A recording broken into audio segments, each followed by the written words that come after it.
nggak bisa, soalnya udah sampai ke operasi juga. Biarpun operasinya ditanggung sama pihak pelaku, keluarga besar nggak mau.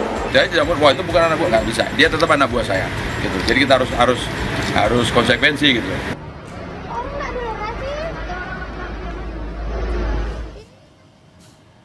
Kasus pemukulan oleh anggota TNI ini terjadi pada hari Sabtu kemarin di sekitar Jalan Seruni, Pontianak. Menurut pelaku, dirinya terburu-buru hendak ke rumah sakit, namun tersulut emosi karena korban yang terus menyalakan klakson di jalan raya. Hingga akhirnya pemukulan terjadi. Korban kini masih dirawat di rumah sakit karena harus menunggu jadwal operasi. Pihak keluarga korban bilang pelaku sudah meminta maaf dan memediasi. Namun keluarga menolak jalan damai sehingga kasus ini tetap akan dilanjutkan ke proses hukum. Aku enggak mau jalur damai ya Kak ya? Nggak bisa, soalnya udah sampai ke operasi juga. Biarpun operasinya ditanggung sama pihak pelaku, keluarga besar nggak mau gitu. Kemarin juga udah mediasi sama kepala PM juga, pelakunya juga, sama kepala ojol juga. Jadi itu jalur hukum udah ada tangan apa segala macam. Komandan Pusat Polisi Militer TNI Majen Yusri Nuryanto bilang proses hukum tetap berjalan terhadap anggota TNI yang memukul pengemudi ojol atau ojek online di Pontianak. Meski oknum TNI dan keluarga korban sudah bertemu dan dimediasi.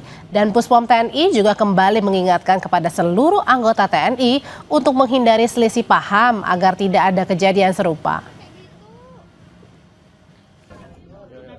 Perlu saya sampaikan bahwa kedua belah pihak sudah berdamai ya. Jadi pelaku dalam ini mungkin ya ini kan terjadinya di jalan ya, di jalan mungkin karena emosi atau apa sehingga terjadi pemukulan. Ya sebetulnya itu tidak boleh ya.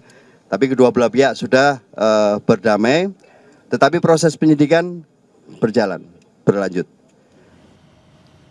Pangdam 12 Tanjung Pura Majen TNI Jamalulail menjenguk pengemudi ojol korban penganiayaan anggota TNI di rumah sakit. Pangdam meminta maaf langsung kepada keluarga dan korban serta memastikan proses hukum tetap berjalan.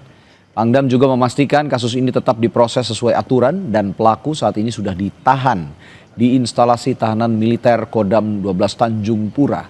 Pangdam juga menjelaskan kasus ini bukan antar instansi namun antar individu. Beli beras Bu, komandan. Ya kalau memang dia salah ya saya hukum. Tapi saya anggap saya tidak mau, wah itu bukan anak buah, nggak bisa. Dia tetap anak buah saya, gitu. Jadi kita harus konsekuensi gitu. Dan sebagai bukti empati saya datang ke sini, saya melihat korban, yang saya temui keluarga, saya mohon maaf atas nama institusi.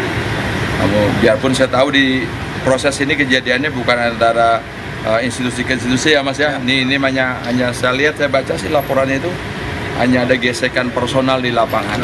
Sesaat kemudian mungkin emosi meluap terjadi hal sedemikian.